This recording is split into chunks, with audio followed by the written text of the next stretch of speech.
Terima kasih Pak Sani Suharli telah datang ke studio Abu Dhabi. Boleh dijelaskan Bapak mungkin dengan background Bapak? Baik, nama saya Sani Suharli. Kebetulan ada Pak Ketum, Bapak Komjen Pol Purnawirawan Sofyan Yakub. Saya dipercayakan untuk menjadi kepala, dia duduk di kepala bidang teknologi dan penerapan. Nah, kalau kita bicara kehidupan manusia sekarang, ini sudah tidak mungkin lepas dari satu teknologi. Dan teknologi ini kan masih berkembang terus. Ya, yang sekarang AI yang semua orang gunjang-ganjing ngomong tentang AI, tapi tidak mengerti secara detail apa itu AI. Sehingga saya kira-kira 2 bulan yang lalu ada satu guru besar di salah satu perguruan tinggi mengatakan AI ini kita mesti bendung. Terus saya katakan, ya kita nggak bisa bendung. Betul Pak. Kepintaran orang kok kita bendung. Mbak Linda pintar kok saya bendung. Saya mesti manfaatkan Mbak Linda. Saya belajar sama-sama sehingga manfaatnya itu lebih luas lagi, bukan untuk Mbak Linda sendiri, untuk orang banyak, lanjutnya untuk NKRI, untuk bangsa dan negara. Dari asosiasi sendiri, Bapak latar belakangnya apa ya Pak? Oke, saya belajar tadinya di teknologi mesin. Terus setelah saya sukses di mesin, kemesinan, terus saya pikir nggak menarik ya. Saya lebih lari ke teknologi elektronik. Mulailah saya tahun 84 mendirikan satu perusahaan. Terus sifat saya, meskipun saya sudah berumur 74 sekarang, seperti Pak Komjen Pol Sofyan Yakub juga semangatnya luar biasa. Luar biasa. Dan saya melihat beliau itu apa ya? Beliau itu boleh bilang kayak newborn. Dengan dia jadi ketum ini, semangatnya luar biasa. Dan kalau beliau ngomong sama saya, yes Pak, Jenderal saya siap untuk membantu. Ya, saya nggak mau pelit-pelit ilmu saya, semua orang bisa niru kok. Saya juga belajar dari orang lain, kenapa saya nggak? Makanya saya ajak ASTA, Asosiasi Sistem Teknologi Tanpa Awak. Terus ada namanya APDI, ya kan, Asosiasi Pilot Drone Indonesia. Dan saya dengar Mbak Dinda juga berminat ya untuk menjadi pilot drone ya. Betul Bapak. Nah, sekarang kita menyinggung tentang drone ya. Betul. Saya itu tahun 2018 ditunjuk menjadi presiden dari World UAV Federation. Jadi itu federasi dunia UAV, itu Unmanned Aerial Vehicles, jadi pesawat tanpa awak juga. Karena dia aero ya drone, terbang juga. Jadi sama.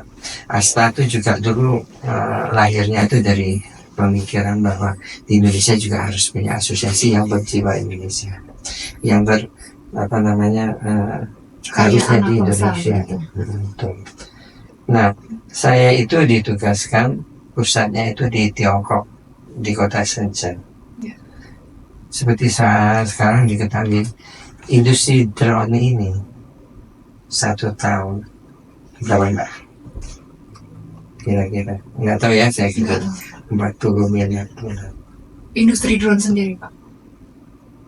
Itu belum termasuk yang untuk perang dan segala macam ya.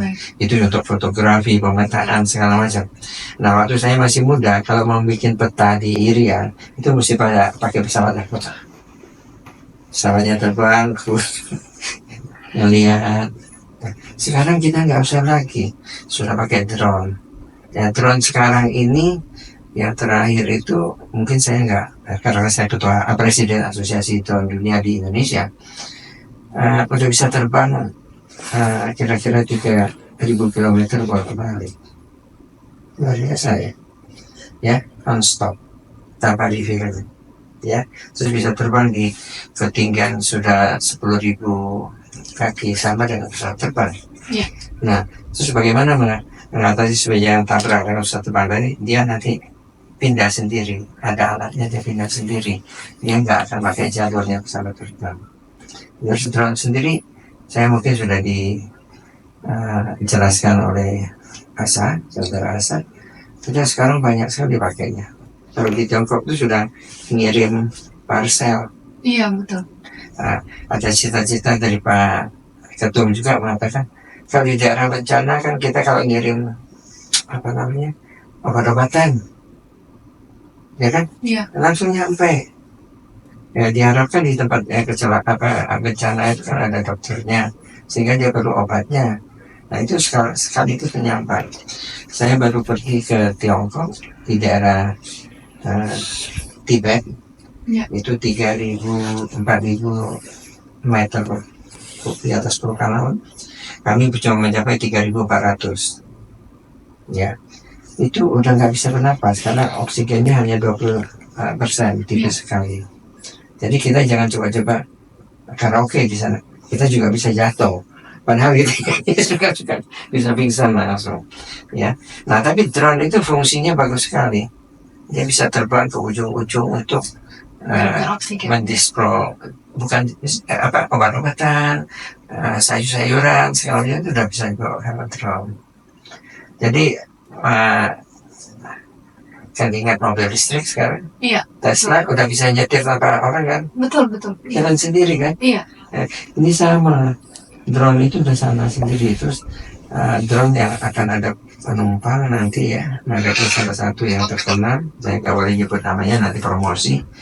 Itu kayak kita pesan Gojek, pesan Grab, ya turun di depan yang terdekat halamannya, ada lapangan, kita naik situ, itu tinggal ada seperti studio ini, tinggal mengatur mau kemana.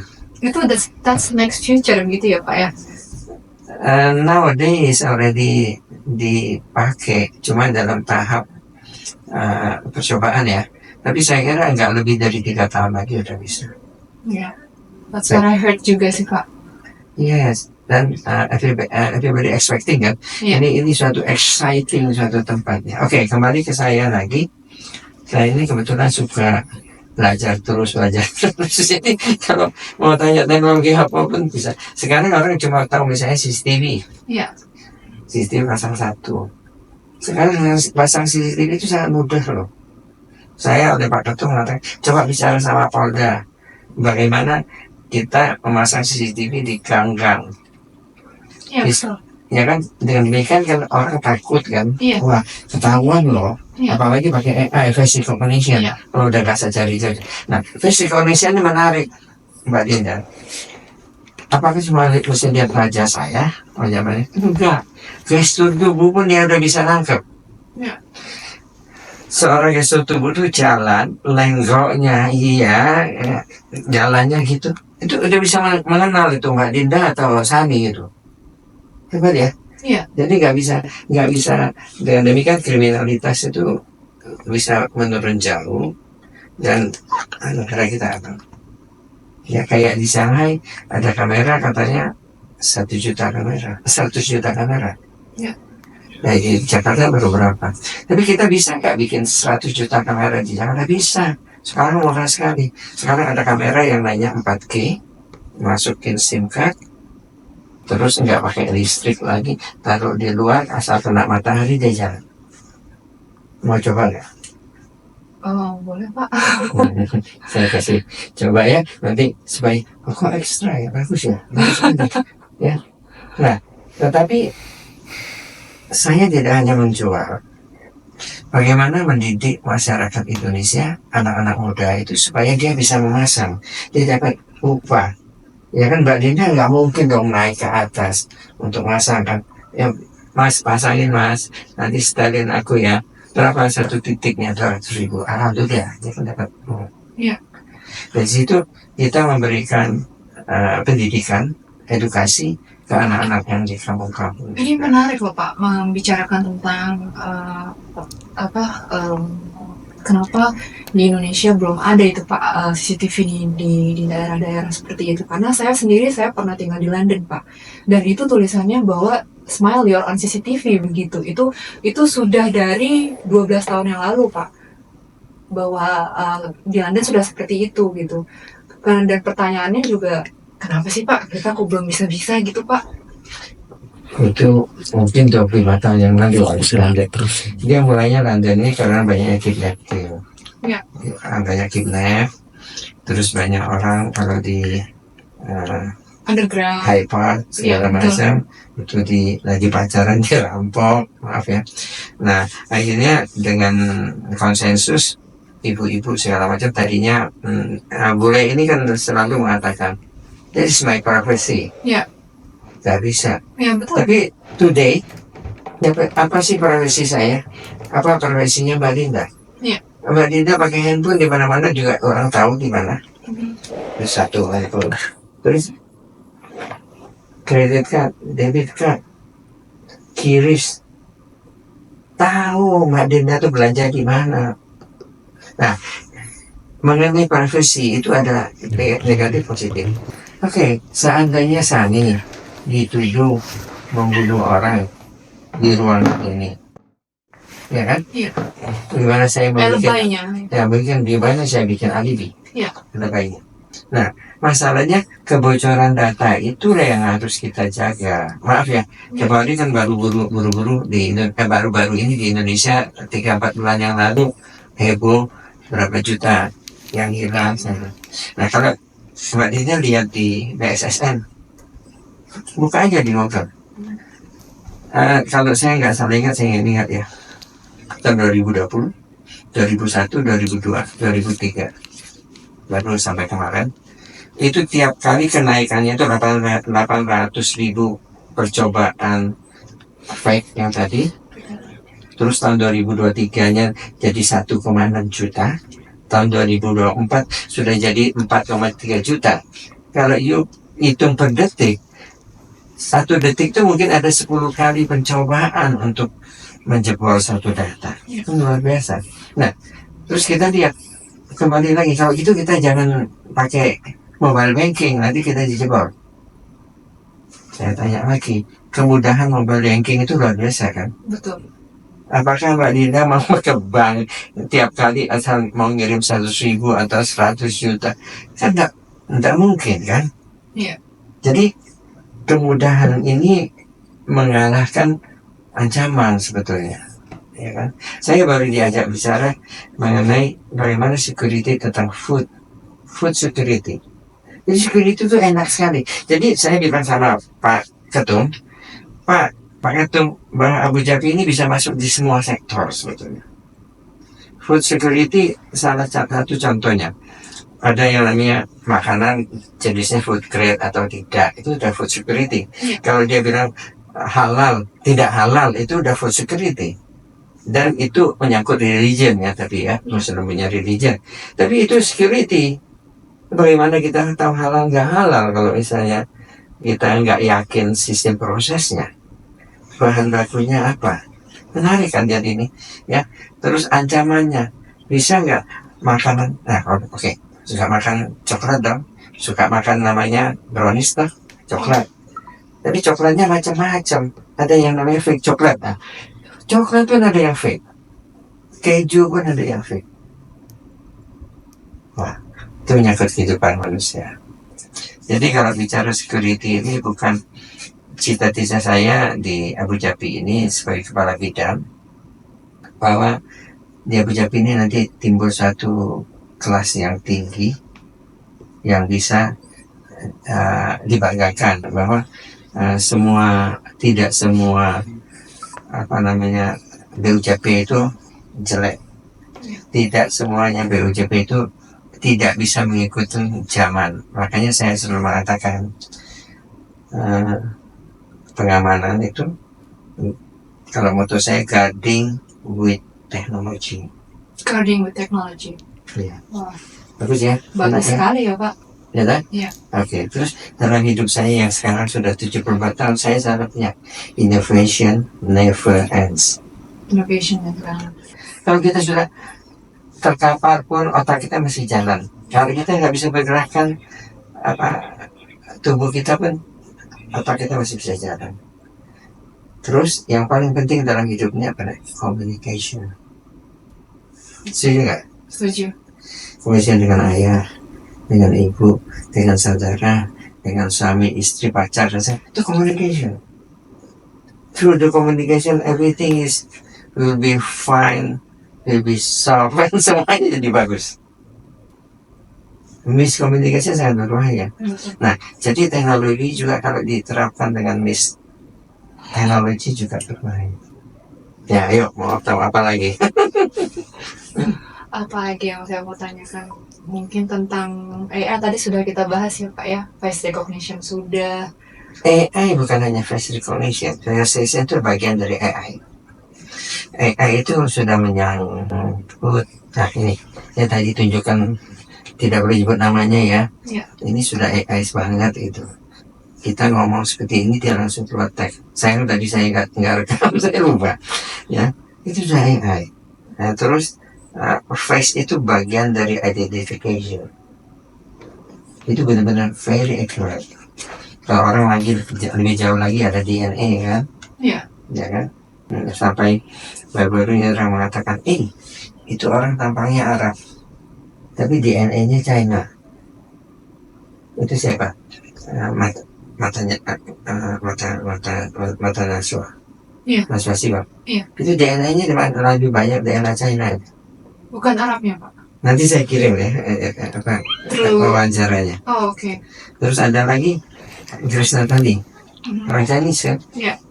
Dia lebih mengarah ada daerah Afganistannya kalau nggak salah. Itu dari mana Bapak tahu?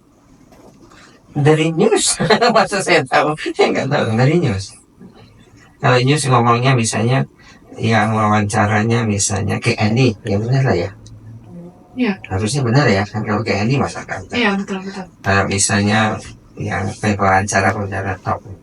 Tapi ini kan menarik. Iya. Makanya kita di dunia ini united betul. Nggak ada lagi orang apa. Saya mengatakan, saya punya cucu orang separuh Korea yang saya tahu, karena mamanya Korea. Dia anak saya keturunan Tionghoa. Terus dia jadi apa? Apa dia? Iya. Iya kan? Terus dia dari citizenship-nya, dia sekarang masih 10 tahun, dia punya possibility 3 keluarga negara. Dia lahir di Australia, terus mamanya orang Korea, bapaknya orang Indonesia. Dia bisa pilih 3 keluarga negara. Nah, jadi keluarga suatu saat nanti menurut saya orang juga tidak terlalu ada divide untuk opening ya.